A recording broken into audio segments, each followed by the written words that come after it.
The last echoes of plasma cannons died away, leaving only the cold silence of space and the burning remnants of what was once a thriving planetary defense network.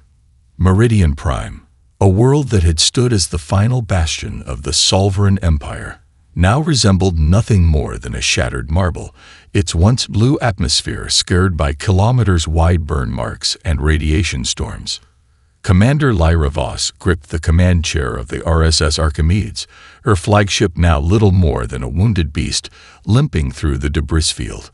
Blood trickled from a cut above her eye, a testament to the last near miss that had nearly vaporized her bridge.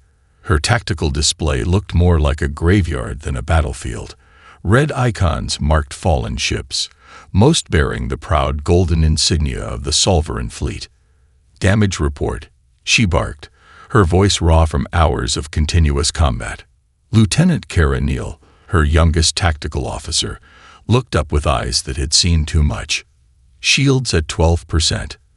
Weapon systems are down to 30% capacity.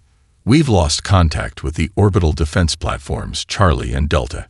Gamma platform is still broadcasting, but its power signature is critically low." The Kraxar assault had been relentless. For 3 standard galactic cycles, they had pushed the Solverans back, system by system. What had begun as a territorial dispute had transformed into a war of absolute extinction. The Kraxar didn't want conquest anymore. They wanted complete annihilation. A communication officer suddenly straightened. "Commander, I'm picking up multiple incoming signatures. They're not matching any known Kraxar configuration." Voss turned, her exhaustion momentarily forgotten. In the decades-long war, she had learned that unexpected contacts rarely meant anything good. The Solveran Empire had long ago burned through its diplomatic options. Every unknown was a potential threat. The main view screen flickered, revealing a series of approaching vessels that defied everything she understood about space travel. They moved with a fluidity that seemed to bend the very fabric of space. No known drive system could produce such smooth, almost organic movement. "Identify," Voss commanded, her hand instinctively moving to the emergency weapon release. Silence. Then, a transmission. Clean. Precise. Cutting through all frequencies with absolute clarity. "Attention all combatants. This is the United Earth Expeditionary Fleet. Hostilities will cease immediately." For a moment, the bridge of the RSS Archimedes went completely silent. Commander Voss knew of humans, a species barely recognized in galactic politics. They were considered a minor civilization, still confined to their home system, barely capable of interstellar travel. What could they possibly do in a conflict that had consumed entire star systems? Lieutenant Neal's voice broke the silence. "Commander, the Kraxar assault groups they're stopping. All forward momentum has ceased. Outside, the vast battlefield, a graveyard of metal and shattered dreams, seemed to hold its breath. Thousands of ships, from massive dreadnoughts to tiny fighter squadrons, hung motionless. The wreckage of countless battles drifted between them, silent witnesses to generations of conflict. Voss understood something fundamental was about to change. The humans had arrived, and nothing would be the same. "Open all frequencies," she ordered, her voice steady despite the impossible situation. "This is Commander Lyra Voss of the Solveran Remnant Fleet. Identify and state your intentions." The universe waited for an answer. Aboard the UES Prometheus, Captain Elena Rodriguez studied the tactical display with a precision that bordered on the surgical. Her fingers danced across holographic interfaces that seemed to breathe with living intelligence, each movement revealing layers of data that would have been incomprehensible to most species. The bridge crew moved with a synchronicity that suggested something more than standard military training. They were a mechanism, each person a critical component of a living, thinking machine. "Zaxcor's fleet is holding position," Lieutenant Marcus Chen reported, his voice calm. "Preliminary scans indicate complete confusion in their command structure." Rodriguez allowed herself the smallest of smiles. Confusion was exactly what they wanted. On the Kraxar flagship, Fleet Commander Zaxkor struggled to process the impossible situation. His species had conquered civilizations that had existed for millennia. Humans were supposed to be a minor species, barely out of their own solar system, technologically primitive, barely worth consideration. Yet here they were. The human vessels defied every known principle of space travel. They moved with a fluidity that suggested they were manipulating space itself, not simply traveling through it. Quantum slip drive technology, developed in the hidden research stations of Jupiter's orbital laboratories, was something no other species had even conceptualized. Target and prepare defensive protocols. Zaxkor growled to his tactical officer. A holographic representation of the human fleet flickered before him.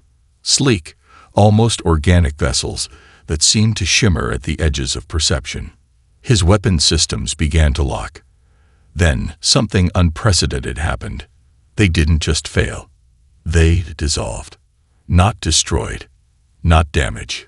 Simply rendered non-functional with a precision that suggested something far beyond conventional technological warfare. Quantum resonance fields, invisible to standard sensors, began to spread through the Kraxar fleet. Each ship's systems flickered, then went completely dark. Not a single weapon could be brought to bear. Not a single defensive shield could be raised. Complete, total neutralization. On the Prometheus, Rodriguez watched the result of years of secret development. Humanity's greatest weapon was not destruction, but control. The ability to render an entire fleet inert without firing a single destructive shot. Commander Voss, Rodriguez spoke into the communication array. Status report on Solveran defensive capabilities. Lyra Voss, still stunned by the sudden turn of events, responded with a mix of caution and desperation. Minimal. We're at 12% effective combat strength. Our orbital platforms are critically damaged. Understood, Rodriguez replied. Her next words would reshape the entire conflict. Initiating comprehensive system stabilization protocols. Quantum entanglement technology, another human innovation, began to work its magic. Damaged Solveran systems started to receive targeted repair signals. Critical infrastructure received quantum-level diagnostics and repair instructions. Zaxkor watched in mounting horror. The humans weren't just stopping the battle. They were actively repairing the systems of a civilization the Kraxar had been intent on destroying. This is impossible, he muttered, his reptilian features contorting in a mix of rage and disbelief. Lieutenant Chen turned to Rodriguez. Fleet stabilization at 67% complete. Kraxar vessels are completely neutralized. No weapons systems operational. Rodriguez nodded. The first phase of their mission was complete. Now came the truly difficult part, preventing this conflict from ever happening again. Open all communication channels, she commanded. It's time we had a conversation about peace. The universe held its breath, waiting to see what humanity would do next. The silence was more terrifying than any weapon. Across the vast battlefield, thousands of ships hung motionless, their crews trapped in a moment of collective disbelief. Dr. Aidan Pierce, the chief xenotechnology specialist aboard the Prometheus, studied the quantum resonance fields with an almost childlike fascination. It's beautiful, he muttered, more to himself than to anyone else. We're not just neutralizing technology. We're having a conversation with the fundamental fabric of reality. Captain Rodriguez understood the deeper implications. Humanity's quantum communication technology wasn't just about stopping weapons. It was about understanding and redirecting the very energy that powered them. On the Kraxar flagship, Fleet Commander Zaxkor slammed his scaled fist against a now useless control panel. The ship's entire systems had become nothing more than an elaborate sculpture of metal and circuitry. Diagnostic screens flickered with incomprehensible data, streams of information that suggested the human intervention was far more complex than a simple technological shutdown. Report, he bellowed to his bridge crew, each of whom looked equally stunned. Lieutenant Varax, his most senior tactical officer, stammered a response. Commander, our entire weapon matrix has been reconfigured, not destroyed. Reconfigured. It's as if something has rewritten the fundamental operating protocols of our entire fleet. The implications were staggering. This wasn't just a weapon. This was a form of technological communication that transcended traditional understanding of warfare. Aboard the RSS Archimedes, Commander Lyra Voss watched the human intervention with a mixture of hope and terror. The Solvaran Empire had been moments away from total extinction. Now, these unexpected humans had turned the entire battlefield into a frozen tableau of technological marvel. "How are they doing this?" she whispered, more to herself than to anyone else. Dr. Pierce's voice came through the communication channel, explaining with an excitement that barely contained his scientific wonder. "Quantum resonance fields are essentially a conversation with matter itself. We're not blocking or destroying. We're negotiating with the fundamental energy states of these ships." Rodriguez added context. "Think of it like a global reset. We're giving these civilizations a moment to step back, to reconsider." The quantum fields began to reveal their true complexity. Where Kraxar ships had been locked in aggressive formations, they now drifted with an almost peaceful momentum. Weapon systems that moments ago were primed for total destruction now hummed with a subtle, contained energy. Zaxcor realized something terrifying. The humans hadn't just stopped the war. They had fundamentally altered the technological paradigm of the entire conflict. Recalibrating energy matrices, a human technician reported, her voice calm and matter-of-fact. Initiating comprehensive system diagnostic across all non-human vessels. The quantum field spread like an intelligent mist, touching each ship, each weapon system, each potentially destructive component. It wasn't destruction. It was a form of technological diplomacy that no species had ever conceived. Lieutenant Chen turned to Rodriguez. "Commander, we're receiving initial diagnostic reports. The quantum reset has effectively created a total technological ceasefire. No ship can initiate aggressive action without going through a comprehensive ethical validation protocol." Rodriguez nodded. This was more than a military intervention. This was a fundamental reset of how technological conflict could exist. "Open a universal communication channel," she commanded. "It's time we explained exactly what just happened." The universe waited, suspended between what was and what could be. Humanity had arrived, and everything was about to change. The holographic projections materialized simultaneously across every command bridge. Kraxar, Solvaran, and the few remaining independent vessels. What appeared was nothing short of a historical autopsy, a brutal dissection of generations of manufactured conflict that left everyone speechless. Captain Alina Rodriguez stood at the center of the Prometheus's bridge, her posture rigid, her eyes scanning the reactions of those watching. This was more than a presentation. This was an intervention. The first projection showed resource allocation maps dating back 3 centuries. Immediately, the lie of the current conflict became painfully apparent. Hidden trade routes, manipulated border disputes, corporate interests that had been engineering conflict for generations. Commander Lyra Voss felt the blood drain from her face. The Solvaran Empire's most closely guarded historical records were being displayed with crystal clarity, exposing generations of carefully constructed narratives.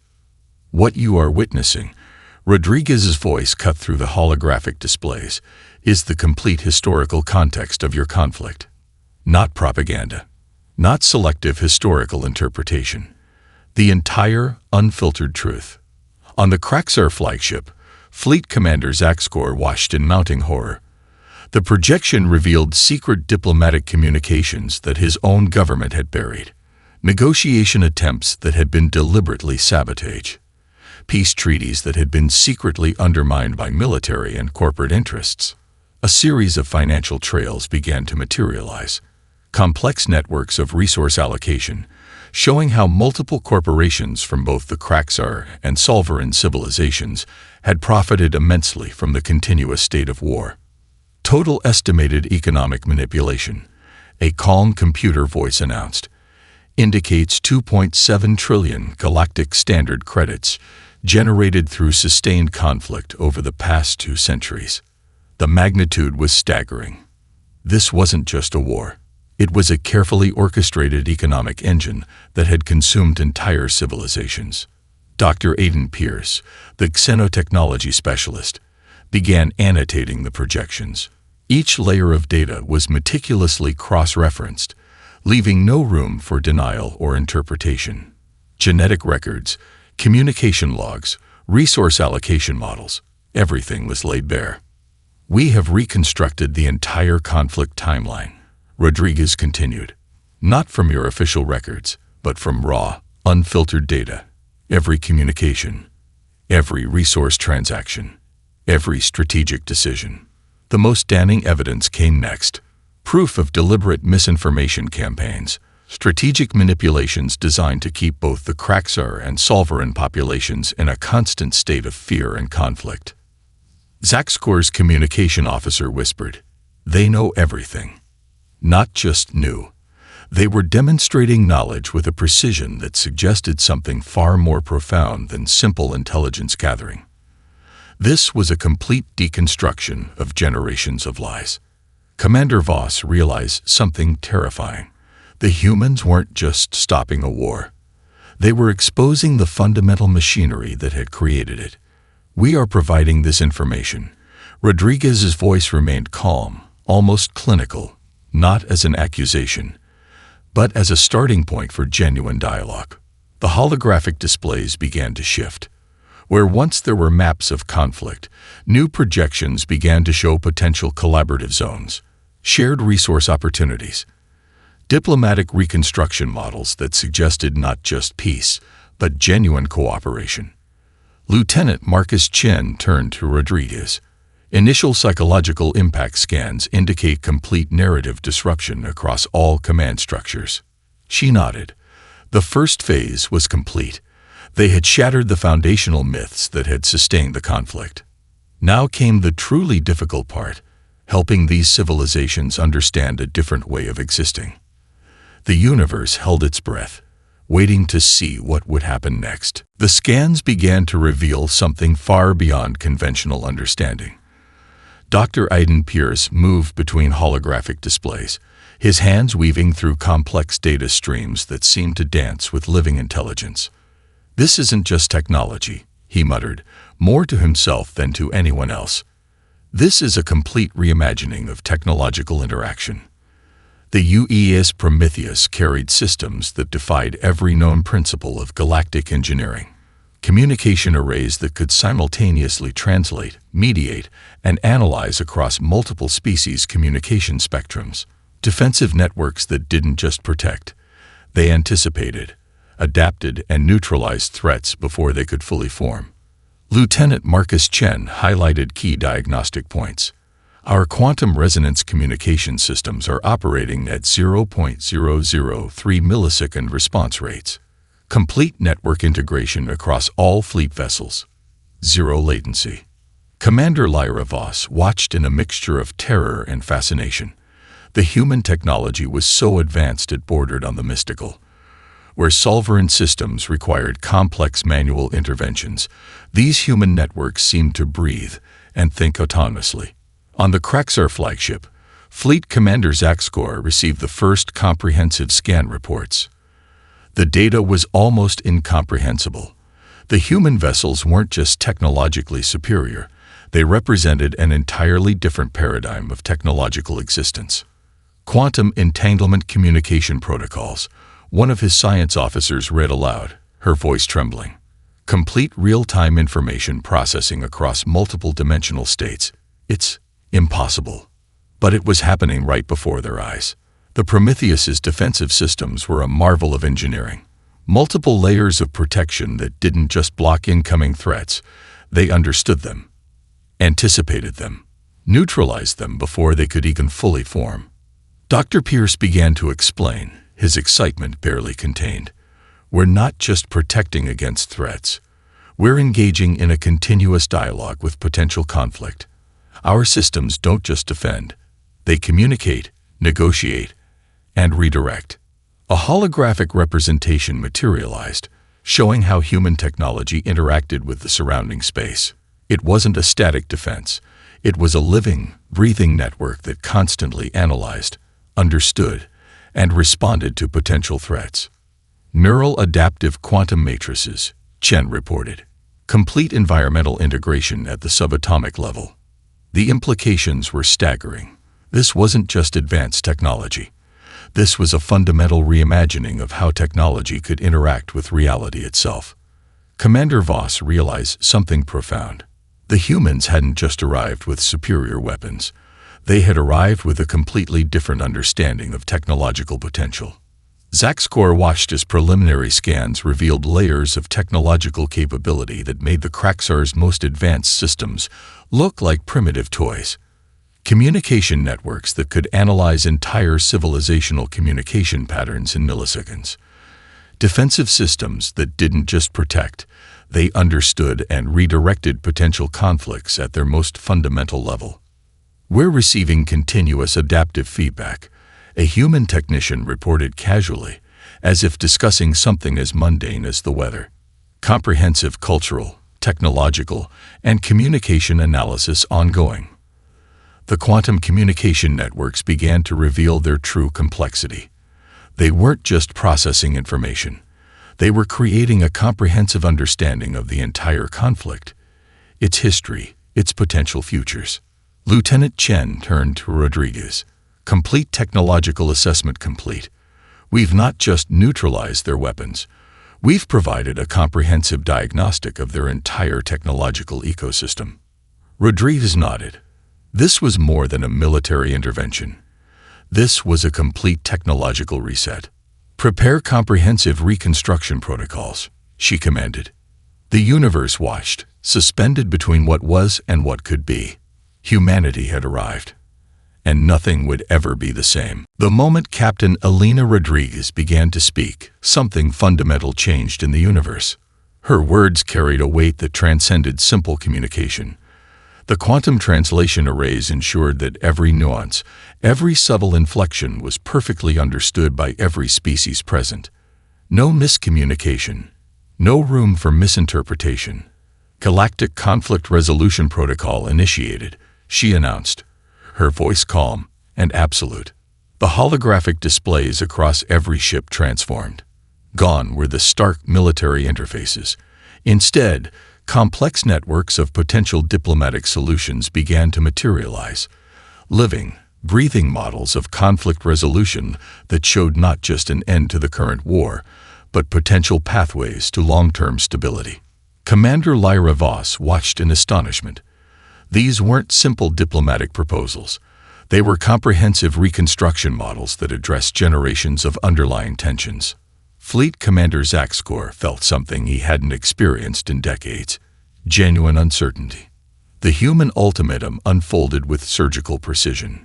First, complete cessation of all military operations. Not a request, not a negotiation. A fundamental reset of existing conflict parameters. Second, the establishment of an independent Galactic Mediation Council. But this wasn't a typical diplomatic body. The humans had already demonstrated their ability to access and analyze every communication, every historical record. No hidden agendas would survive their scrutiny. "We will provide comprehensive conflict analysis," Rodriguez continued. "Every resource dispute, every territorial conflict, every underlying economic tension will be thoroughly examined and addressed." Dr. Aidan Pierce began overlaying historical data with potential resolution models. Centuries of conflict were being dismantled and reconstructed in real time. The complexity was breathtaking. Lieutenant Marcus Chen reported the psychological impact. Conflict resolution models showing 97.3% potential stability across multiple projected scenarios. The ultimatum wasn't just about stopping the current war. It was about preventing future conflicts. Zaxcor realized the true depth of the human intervention. They weren't conquerors. They were architects of a completely new form of galactic interaction. Any civilization demonstrating persistent aggressive expansion, Rodriguez's voice cut through the displays, will face comprehensive technological quarantine. The threat was implicit but absolute. The humans had demonstrated their ability to neutralize entire fleet networks without firing a single weapon. A technological quarantine would be far more devastating than any traditional military action.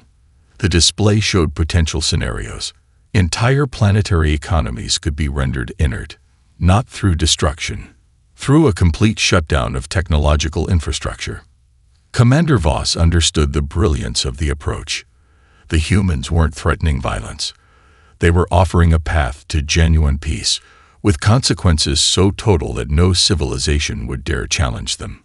Technological mediation protocols will be implemented immediately, Rodriguez continued. Resource allocation, communication networks, economic interactions, everything will be transparently monitored to ensure long-term stability. The Kraxar communication officer whispered, "They're not asking. They're telling." Exactly. Lieutenant Chen turned to Rodriguez. Preliminary psychological impact scans indicate complete narrative disruption across all command structures. They understand we're not negotiating. We're restructuring. She nodded. The first phase was complete. They had not just stopped a war. They had demonstrated a completely new way of existing. The universe held its breath, waiting to see what would happen next.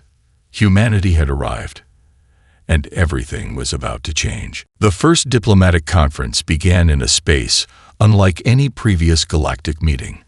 The conference chamber aboard the UES Prometheus defied traditional understanding of diplomatic spaces.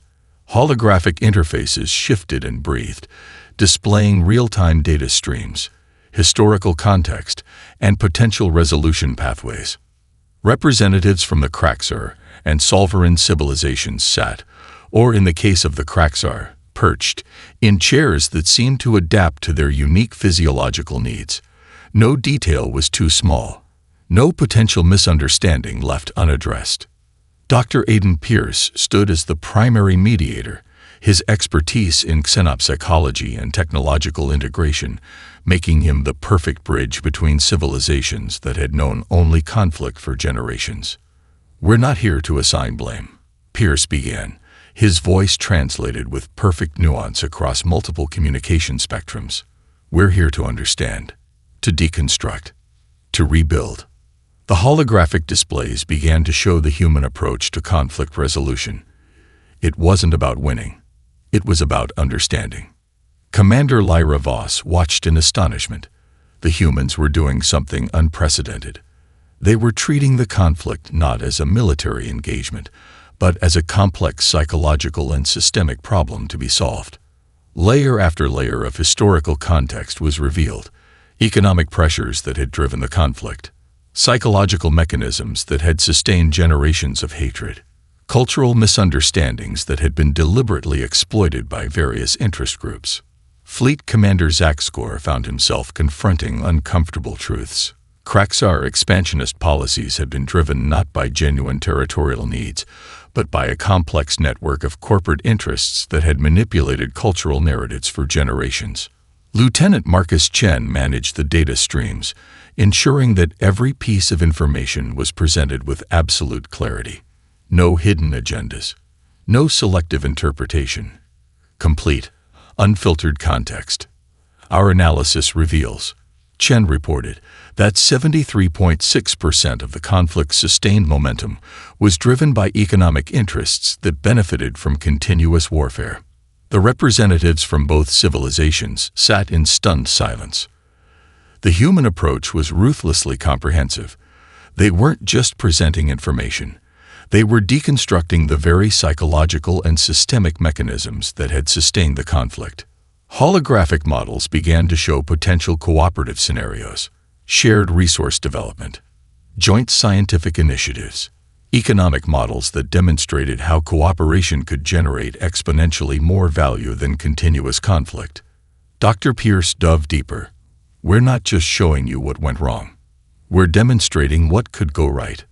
Psychological profile displays showed the human understanding of both civilizations, not as enemies, but as complex, nuanced societies that had been manipulated by systemic pressures. The Solvaran representative, a veteran diplomat named Krell Vane, spoke for the first time. "You're saying our entire conflict was manufactured?" "Not entirely," Pierce responded, "but significantly influenced by interests that did not represent the genuine needs of your populations." Captain Elena Rodriguez watched from the sidelines. This was the true battlefield. Not space, not weapons, but understanding. Lieutenant Chen continued to manage the data streams. Projected cooperative scenarios show potential economic growth of 412% over the next 2 generations, compared to a continued conflict scenario of negative 276% economic contraction. The numbers were impossible to ignore. The humans weren't just stopping a war. They were showing a completely different way of existing, of understanding, of resolving conflicts. The universe watched, suspended between what was and what could be. Humanity had arrived, and everything was about to change. 6 months after the intervention, the galaxy looked fundamentally different. The first joint Kraxar-Solvaran research station orbited a previously contested resource-rich planet, where once there had been weapons and destruction, now there were laboratories, communication arrays, and the first tentative steps toward genuine cooperation. Captain Elena Rodriguez stood on the observation deck of the UES Prometheus, watching the station take shape. Lieutenant Marcus Chen approached, a holographic report dancing between his fingers. "Progress reports are beyond our most optimistic projections," Chen said, his voice carrying a mix of professional detachment and genuine wonder. The transformation was more than political. It was cultural, psychological, fundamental. Dr. Aidan Pierce had become the primary architect of the reconstruction efforts. His work went far beyond traditional diplomatic channels. He was rebuilding entire societal frameworks, addressing generations of manufactured conflict with a precision that bordered on the miraculous. Commander Lyra Voss, once a hardened Solvaran military leader, now headed the first Joint Conflict Prevention Initiative. Her transformation was perhaps the most symbolic of the broader changes. Where once she had seen only enemies, now she saw potential partners. Fleet Commander Zaxkor had been the most surprising convert. His public testimony about the manipulation of Kraxar expansionist policies had sent shockwaves through his civilization. Entire corporate structures had been dismantled, leadership systems redesigned. The quantum communication networks developed by humanity continued to play a crucial role. They weren't just communication tools. They were living systems of understanding, constantly analyzing, mediating, preventing potential conflicts before they could fully form. Conflict prediction algorithms are showing unprecedented stability, Chen reported. The probability of large-scale military engagement has dropped to 0.03%. Rodriguez understood the deeper implications. This wasn't just about stopping a war. This was about fundamentally reimagining how civilizations could interact. The first truly independent Galactic Mediation Council had been established, not controlled by humans, but guided by the principles they had demonstrated. Transparency, complete information access, systemic understanding rather than superficial conflict resolution. Economic models that had once driven conflict were being completely restructured. Shared resource development, collaborative scientific initiatives, a recognition that cooperation generated exponentially more value than continuous warfare.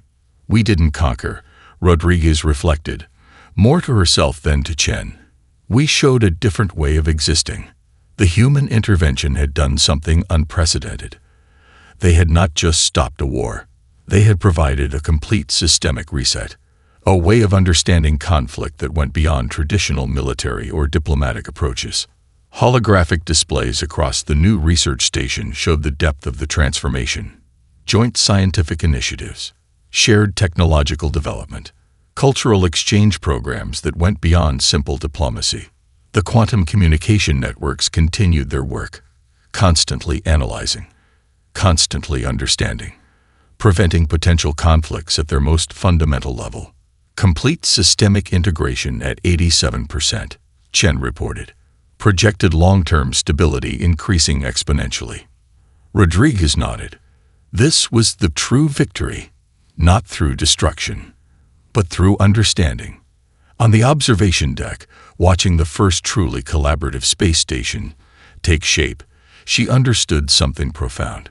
Humanity's greatest weapon was not its technology. It was its ability to see beyond immediate conflict, to understand, to rebuild. The universe had changed, and humanity had arrived, not as conquerors, but as architects of a new way of existing.